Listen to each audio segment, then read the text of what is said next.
Do you have a passion? Well, if you do, you know that when you're thinking about your passion, you start to get all of these thoughts flowing through your head about new ideas, new ways you can use your passion on a daily basis. You start thinking in such profound ways about this passion of yours, this love that you have.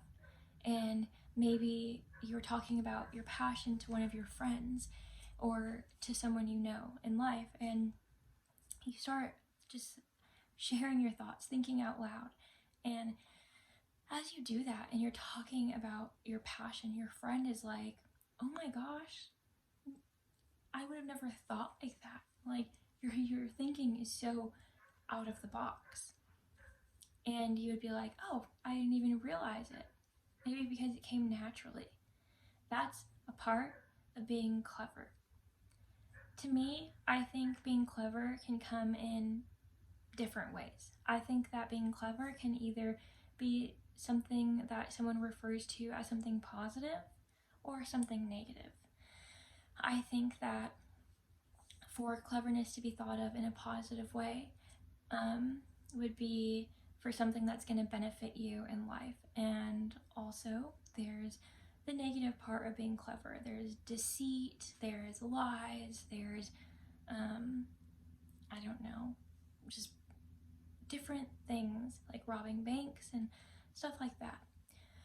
So, first of all, one of the ways that someone can be clever would be through someone who's maybe a criminal. So for instance, someone who robs a bank.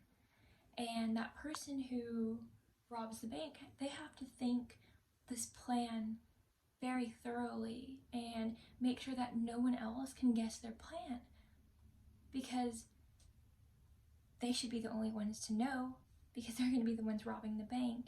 And or someone who is plotting some type of besides a robbery, maybe a murder, like a serial killer. They have to be very thorough with the way they think things through to be able to get the successful result that they want. Secondly, let's just say there's this man and he builds boats for the ocean and that people go fishing on, and he wants to come out with this new boat.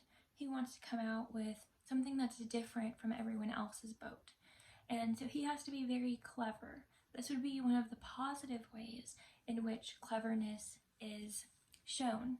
So he would have to think out of the box. How can I make my product different from everyone else's product? And so that requires abstract thinking, profound thinking, and maybe that's what he's passionate about too.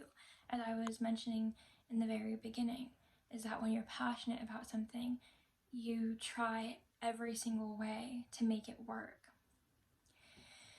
Thirdly, a way that someone uses cleverness in their lives would be to anyone who's a business owner. They have to think outside of the box about what their clients want out of them, out of their business. They have to think about what the consumer wants, what kind of packaging they want to see. Do they want to attract a classy crowd? Do they want to attract people who are vegan? Do they want to attract people who are on keto? You know, so they have to be very clever in that way. So the point of being clever is to keep it to yourself. So in mentioning the first thing about people who rob banks or criminals, they have to keep it to themselves. So the main point is, no matter who you are, a businessman, if you have other competitors, if you're making boats out there and you want yours to be different, you have to keep your new fresh ideas to yourself. And if you're a business owner and you're trying to attract certain crowds and certain people, you have to kind of keep that to yourself also, so that the other competitors and brands out there don't copy you. You have to be original. And by being original, that means using your abstract thoughts and those thoughts about whatever your goal is and whatever you're passionate about. The height of cleverness is to be able to conceal it,